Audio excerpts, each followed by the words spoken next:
नमस्कार, सत्य हिंदी में आपका स्वागत है। मैं हूं मुकेश कुमार और आप देख रहे हैं विनोद की विवेचना। दोस्तों, केंद्रीय मंत्री किरण रिजिजू क्यों कह रहे हैं कि राहुल गांधी भारत की सुरक्षा के लिए सबसे खतरनाक व्यक्ति बन गए हैं? उन्होंने ये क्यों कहा कि राहुल भारत विरोधी ताकतों से जुड़े हुए हैं? वे विदेश में और देश में नक्सलियों, चरमपंथियों, विचारधाराओं वाले और जॉर्ज सोरोस जैसे लोगों से मिलते हैं। सवाल उठता है कि किरण रिजिजू नेता प्रतिपक्ष के बारे में ऐसी सनसनीखेज बातें क्यों कर रहे हैं? क्या सरकार राहुल गांधी से इतनी खौफजदा है कि उन्हें खतरनाक व्यक्ति के तौर पर बदनाम करने का अभियान छेड़ दिया है? क्या ये किसी साजिश का संकेत है? क्या आने वाले दिनों में राहुल गांधी को इस तरह के आरोपों में फंसाने की तैयारी सरकार कर रही है?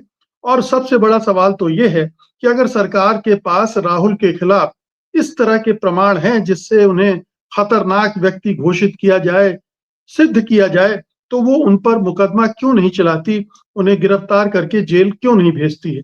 वरिष्ठ पत्रकार विनोद शर्मा इस मसले की विवेचना के लिए हमारे साथ हैं, तो आइए उनसे इस बारे में बात करते हैं। विनोद जी, कार्यक्रम में आपका एक बार फिर से स्वागत है। मेरा पहला सवाल यही है कि किरण रिजिजू इस तरह की विस्फोटक बातें क्यों कह रहे हैं? मतलब ये कौन-सा ये सरकार का सोच इससे झलकता है? क्या ये आने वाले दिनों की कोई तैयारी संकेत है?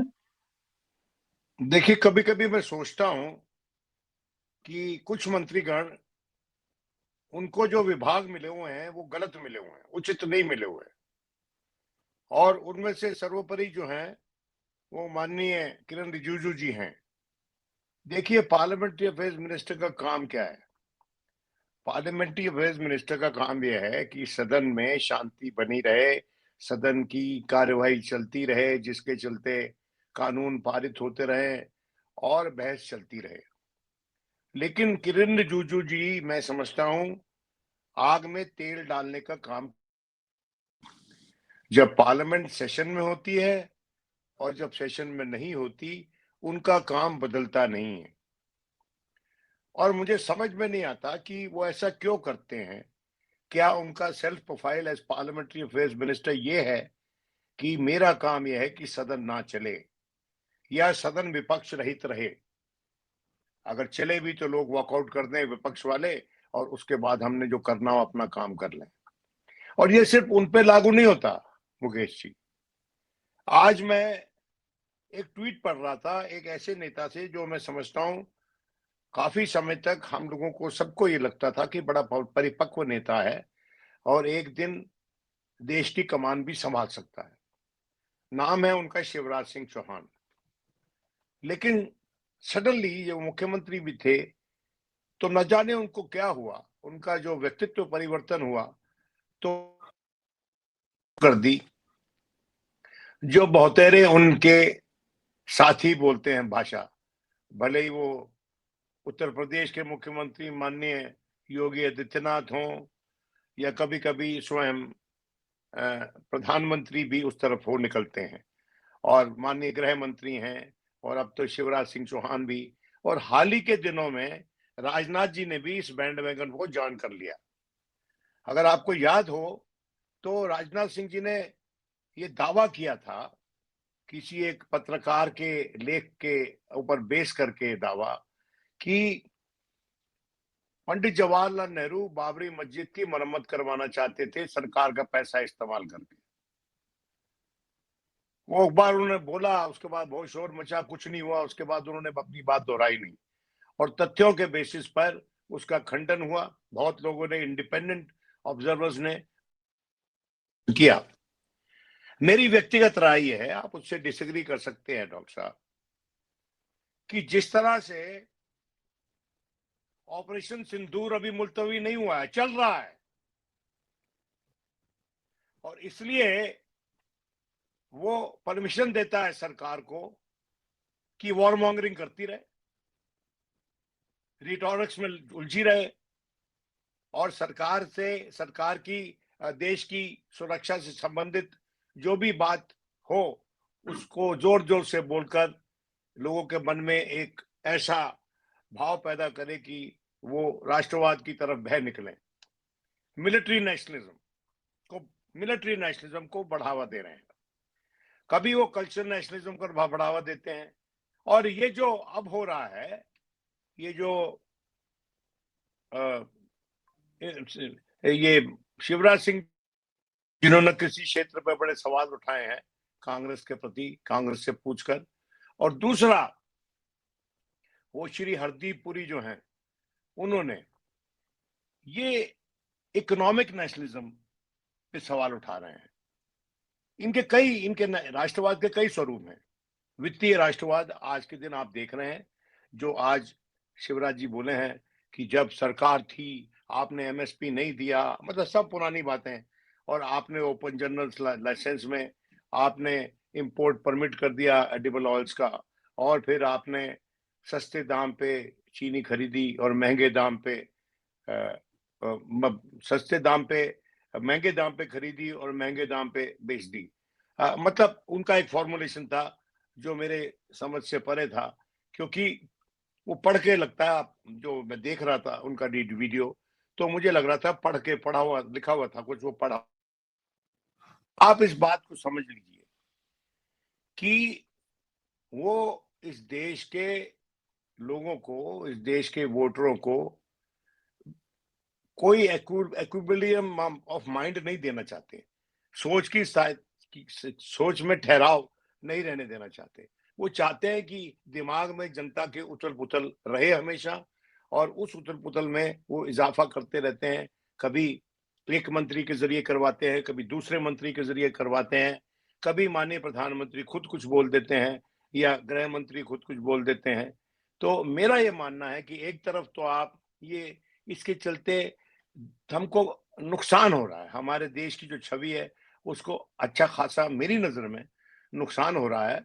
जाहिर है कि जो लोग समर्थक हैं बीजेपी के वो तो डिसएग्री करेंगे मुझसे, लेकिन मैं एक दो उदाहरण देता हूं और अपनी बात खत्म करता हूं, फिर अपना। और दूसरा, आप मुझे बताइए कि अभी जो माननीय स्पीकर साहब गए हैं, बांग्लादेश गए थे, तारिक रहमान साहब को एक चिट्ठी सौंपी हम माननीय प्रधानमंत्री की, और उनसे पहले जयशंकर साहब गए थे बांग्लादेश मुलाकात करने तारिक रहमान से इलेक्शन से पहले।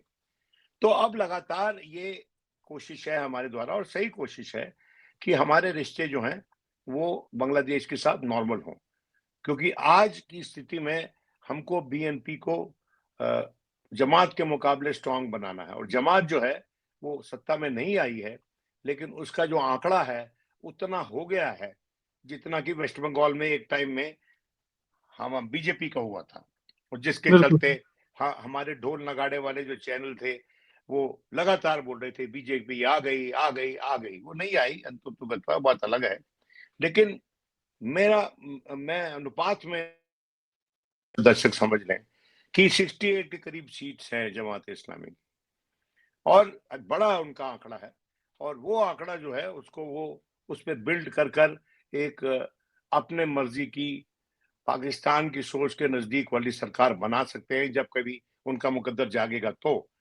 लेकिन मेरा कहना यह है कि भारत क्या कर रहा है, एक तरफ तो दोस्ती का हाथ बढ़ा रहे हो, और दूसरी तरफ आप उनके क्रिकेटर को वापस भेज देते हो कि तुम नहीं खेलोगे आईपीएल में।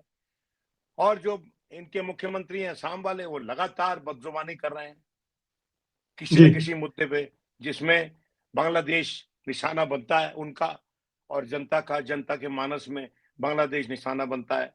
ये जो इलेक्शन जीतने का इनका सर्वप्रथम अभिप्राय रहता है कि प्रायोरिटी नंबर 1 इलेक्शन जीतना है, वो नेशनल इंटरेस्ट में जो और चीज करनी चाहिए वो पार्टी लिस्ट में, और वो मैं समझता हूं is an act against the interest of India.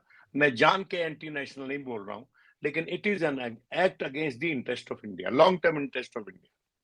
बिल्कुल, लेकिन मैं विनोद जी आपको वापस खींचना चाहता हूं कि सत्तारूढ़ दल एलओपी को, लीडर ऑफ अपोजिशन को, अगर सबसे खतरनाक व्यक्ति घोषित कर रहा है तो ये एक बहुत ही बड़ी बात है। ये मामूली बात नहीं है कि आप डेमोक्रेटिक सेटअप में हैं, लीडर ऑफ अपोजिशन को आप अपना शत्रु माने तो चलो फिर भी ठीक है, आप देश का शत्रु घोषित कर रहे हैं। एंटी नेशनल तो कई बार राहुल गांधी को कहा जा चुका, लेकिन सबसे खतरनाक व्यक्ति देश की एकता के लिए इस समय राहुल गांधी को बताया जा रहा है। ये अपने आप जी मुझे कभी कभी ये लगता है कि जब कभी कभी खड़े होकर किरण रिजिजू जी सदन में भी बोलते हैं तो जो उनकी जो भाषा है उस पे उनका पर्याप्त कंट्रोल नहीं है, ना अंग्रेजी ना हिंदी। और ये नायाब है एक नमूना हमारे देश की पार्लिमानी प्रणाली में कि आप टू उनको हैव बहाना दे रहे हैं। नहीं, to have a minister who is not, who is inarticulate, who is not that articulate. और ये मैं समझता हूं उनको ऑटोमेटिकली डिस्क्वालीफाई कर देना चाहिए as to hold that portfolio. लेकिन उनके पास वो पोर्टफोलियो है और उसके पीछे मकसद क्या है? उसके पीछे मकसद यही है डॉक्टर साहब कि कुछ ना कुछ कहकर कंफ्यूजन फैलाते रहो, तोहमत लगाते रहो, विपक्ष को उत्तेजित करते रहो, जवाब मत दो, सवाल पूछो विपक्ष से। कभी आपने ये प्रथा देखी है कि सत्तारूढ़ दल सोचता है कि यही अधिकार है सवाल पूछने का और ऑपोजिशन का नहीं है? तो जो आदमी एक basic principle of government accountability को नहीं मानता है और उसके चलते वो ये समझता है कि सवाल तो सिर्फ विपक्ष को झेलने हैं, सत्तारूढ़ दल को नहीं झेलने हैं, तो उसके तत्वावधान में पार्लिमानी लोकतंत्र नहीं चल सकता है सुचारू रूप से। और इसलिए मैं समझता हूं कि वो जो देखिए पार्लियामेंट्री अफेयर्स मिनिस्टर जो हैं उनकी ये डाउन साइड्स हैं। फिर स्पीकर साहब हैं, वो बोलने नहीं देते, वो उनकी मुंह से सिर्फ नो नो निकलता है जब भी खड़े होते हैं विपक्ष वाले। विपक्ष वालों की भी गलतियां हैं, लेकिन स्पीकर साहब का काम है विपक्ष की गलतियों को सुधारना, उनको करेक्ट करना। और अगर वो करेक्ट नहीं होती हैं, then you name the members after adequate effort and have them sent out of the house so that you can run the. लेकिन वो समय काल भी वो नहीं देना चाहते। देखिए जैसे देखिए पहले भी नेम हुए हैं मेंबर्स ऑफ पार्लियामेंट और उनको एक्सपेल किया गया है, इन्हीं स्पीकर साहब ने किया है। लेकिन वो क्यों नहीं जचा लोगों को? क्योंकि आपने एडिक्वेट वार्निंग्स नहीं दी, आपने अपॉर्चुनिटी नहीं दी कि हाउस चल सके।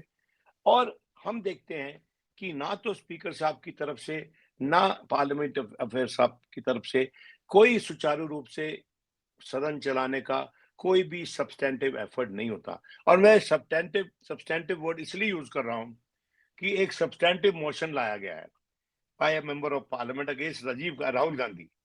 वो सब्सटेंटिव मोशन जो पक्ष ला रहा है उसको हमारी सलाह है, आपकी भी होनी चाहिए मेरी नजर में, कि when you talk in this loose manner against leader opposition please ऐसा नहीं कि लगे कि आप आरोप लगा रहे हैं एंड शूट एंड स्कूट करके आप निकल रहे हैं। You can't do that. और लीडर ऑफ ऑपोजिशन को बोलना एंटी नेशनल, राष्ट्र विरोधी, झूठों का सरदार, ये तो मैं समझता हूं उस पद की गरिमा के अनुसार नहीं है जो पद वो ऑक्यूपाई करते हैं राहुल गांधी। और पप्पू कहना और बाहर निकल के उनके पूर्वजों को उनके उनकी गलतियों के चलते और पुरानी बातों के चलते लगातार गालियां देना, तो ये हमारी जो पार्लियामानी व्यवस्था है डॉक्टर साहब, ये चरमरा गई है। इसका जो it has been disfigured beyond recognition.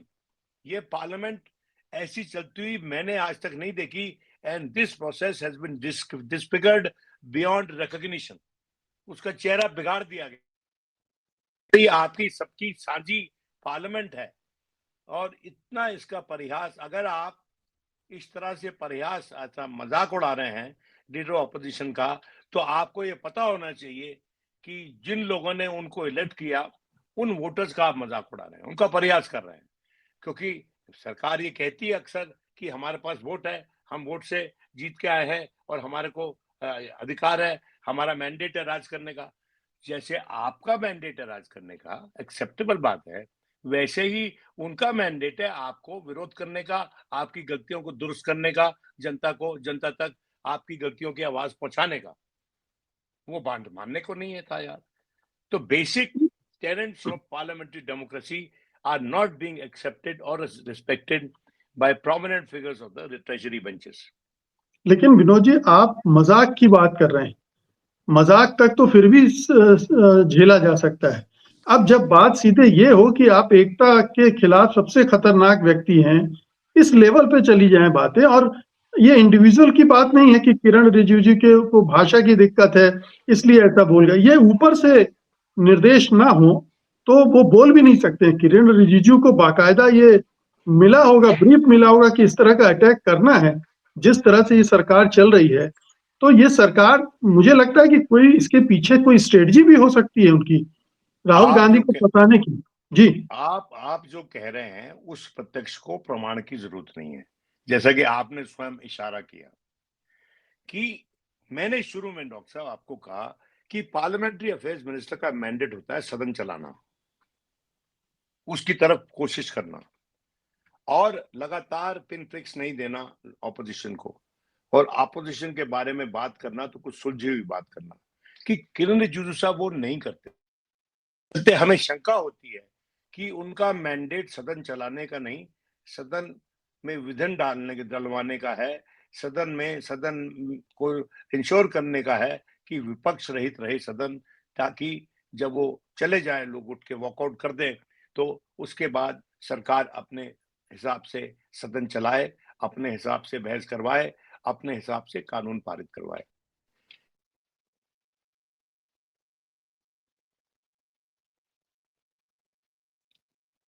है और ये लगातार उन्होंने इसकी नुमाइश की है।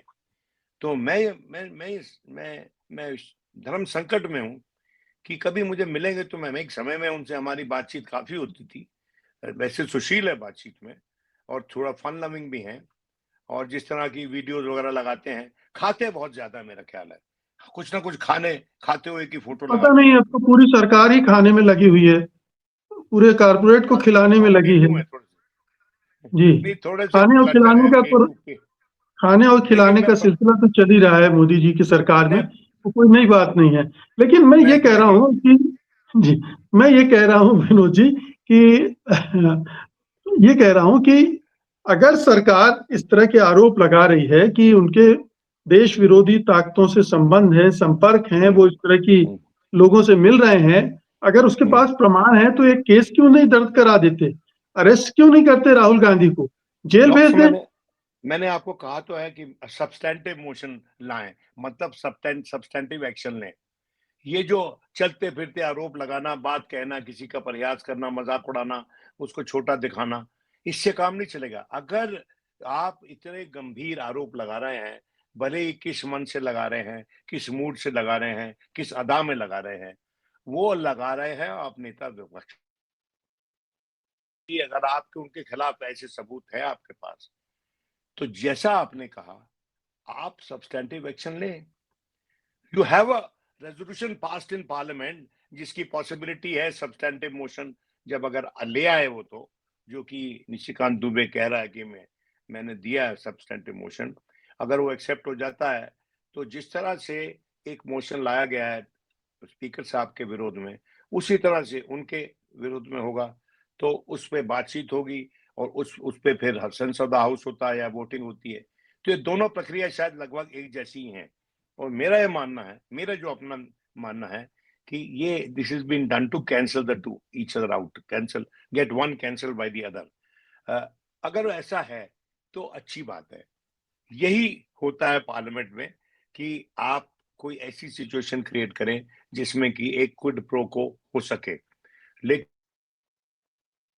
को अचीव करने के साथ साथ एक मोडस विवेंडी भी निकालना पड़ेगा कि जिसमें हमारी पार्लियामेंट की जो प्रोसेस है, जो प्रोसीडिंग्स हैं, वो चलती रहे, विपक्ष को अपनी बात कहने का मौका मिलते रहे, सरकार को उसका जवाब देने का मौका मिलता रहे और कानून पारित होते रहे। अगर बजट सेशन में भी इतनी उथल-पुथल रहेगी हाउस में, तो हमने सरकार चुनी क्यों है? ये सवाल पूछने पे बाध्य हो जाएंगे अपने से, और ये सवाल का जवाब फिर आधा पड़ेगा सत्तारूढ़ दल से, विपक्ष से नहीं, और शायद उसके जवाब ढूंढ रहे हैं ये, और तोहमत लगा रहे हैं लगातार राहुल गांधी पे कि as if he is the sole hindrance in legislation making. He is the sole hindrance in making the house function, and that he is the sole stumbling block to parliamentary democracy. जो मैं समझता हूँ गलत है, वो दो ताली से हो रहा है, दोनों हाथों से ताली बज रही है, और ज्यादा जो ताली बज रही है वो सत्तारूढ़ दल से बज रही है, ऐसा हमें अक्सर लगता है। ये किरण रिजिजू तो धमकी दे चुके हैं गिलोटिन के यूज करने, बिल को पास करने के लिए। कर लें, पहले भी हो चुका है, क्या नई बात कर रहे हैं?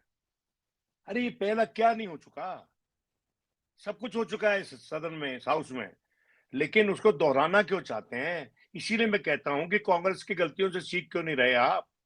कांग्रेस, इनका कहना है कि हम अपनी गलतियां करेंगे, हम कांग्रेस की क्यों नकल करें? We will have our own set of failures, we will have our own sets of disasters, we will have our own set of mistakes. वो अपनी मिस्टेक खुद बनाना चाहते हैं। वो कम से कम जो गलतियां हैं उसमें ऐसे आरोपित नहीं होना चाहते कि आपने कांग्रेस से सीखी गलती। वो कहेंगे हमारी अपनी गलती है। देखिए, ये विनाशकाले विपरीत बुद्धि इसी को बोलते हैं। जी, तो कुछ एक्शन नहीं होगा राहुल गांधी के खिलाफ? देखिए, ऐसा है कि सरकार आज के दिन प्रश्नों से घिरी हुई है, इंडो यूएस ट्रेड डील पे प्रश्नों से घिरी हुई है, और जो एआई समिट करवाया उसमें जो गलगोटिया यूनिवर्सिटी, जिसको कि बहुत बड़ा प्राइज दिया था, बेस्ट यूनिवर्सिटी इन एकेडमिक टर्म्स, माननीय प्रधानमंत्री ने स्वयं, वो एक बड़ा उसने पूरा मजा किरकिरा कर दिया। और पूरे भारत की जो एफर्ट है आर्टिफिशियल इंटेलिजेंस में आगे बढ़ने की, या अपने हमारे पास जो इनहेरेंट टैलेंट है उसको डेमोन्स्ट्रेट करने की, एग्जिबिट करने की, वो सारा उस पे मैं समझता हूँ वो सब धूमिल कर दिया एक इंसिडेंट ने। और जिस तरह से लोगों को बाहर रोक दिया गया, और जो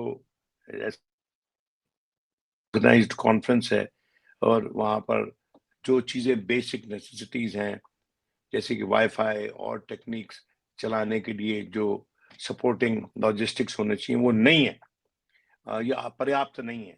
तो मैं ये समझता हूँ कि ये सरकार गलती पे गलती करी जा रही है, और उस गलती पे, जैसे गोबल्स की थ्योरी थी ना, कि एक झूठ को इतना दोहराओ कि अंततोगत्ता जनता उसको सच मानना शुरू कर दे। लेकिन वो एक उस एक्सपेरिमेंट को करने के लिए एक आबो हवा की भी जरूरत होती है, जो आज के दिन हमें नहीं लग रहा कि बीजेपी के पक्ष में वो आबो हवा वैसी है जैसे कभी होती थी आज से 4-5 साल पहले। वो जो रुतबा था इस सरकार का, उसमें लाइन है, और सरकार को स्वयं उसका उसका नोटिस लेना चाहिए।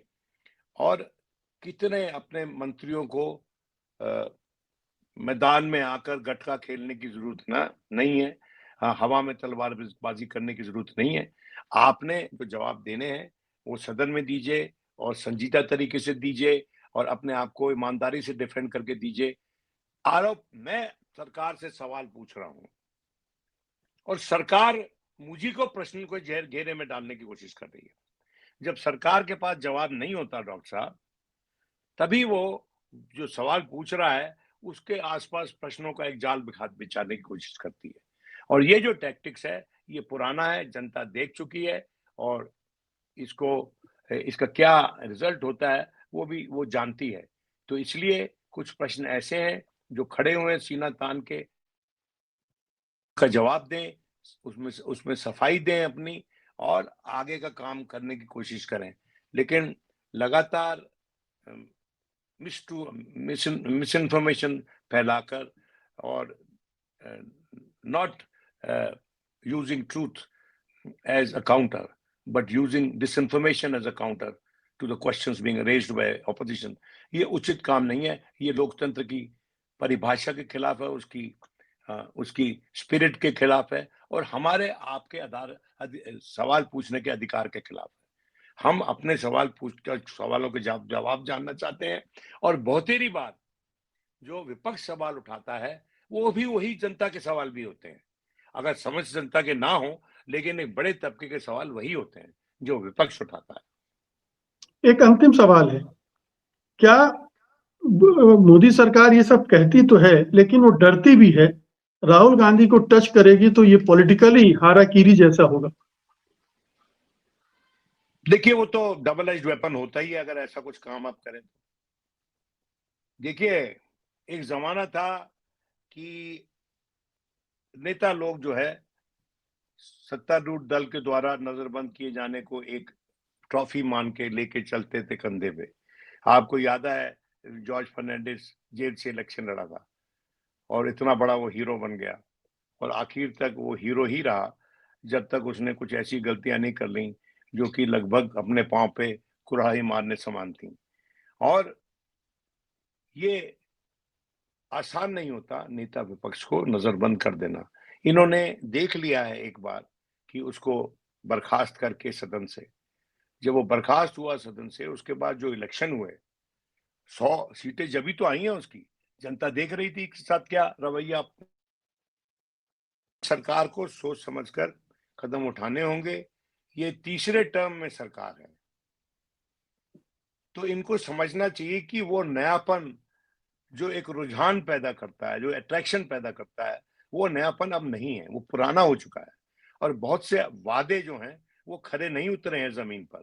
इसलिए मैं समझता हूं कि सरकार को बहुत सोच समझ के कदम उठाने चाहिए और विपक्ष को भी थोड़ा अपना पिच लोअर करना चाहिए सदन में, सदन के भीतर और पार्लियामेंट सेशन के दौरान।